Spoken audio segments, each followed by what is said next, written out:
I'm Julie Pace at the White House, where President Barack Obama unveiled a series of middle-class economic initiatives today. And here to break down some of the details, White House economist Jared Bernstein. Some of the things the president was talking about today: we've got caps on student loan payments, we've got tax breaks for childcare, increase in retirement savings, but there's some criticism that these are too small or too piecemeal in their effect. I would strongly disagree with that. The president is targeting these initiatives at the heart of something that he has been attuned to ever since his career, dating back to when he was a community organizer, his time in the Senate, certainly his couple of years on the campaign trail with the vice president, and that's ways in which middle-class family budgets are squeezed. Now, obviously, we talk a great deal about the urgency of jobs and growth, and that remains our top priority. But middle-class families know that when it comes to the debt burden of a college loan, when it comes to child care, maybe elder care for folks in that sandwich generation, when it comes to retirement security, they need help. Their budgets have been squeezed for decades on this, predating the recession.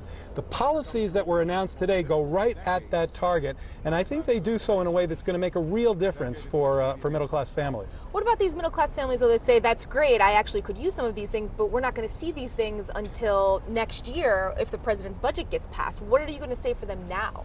Well, I think you have to take account of the actions that the president, our administration, and other economic institutions like the Federal Reserve have taken since really before we got here, in terms of planning, for example, the largest federal stimulus or Recovery Act package in the history of our nation. Now, clearly, we're facing a job market still reeling from the greatest recession since the Great Depression. But remember, that Recovery Act started creating jobs right away and has created or saved 2 million jobs so far. That's not just our estimate. That's one by the Congressional Budget Office and other independent. So it's not like we waited till now to address these problems. In fact, we hit the ground running on some of the biggest problems we faced. Have we solved them? Are we out of the woods? Far from it.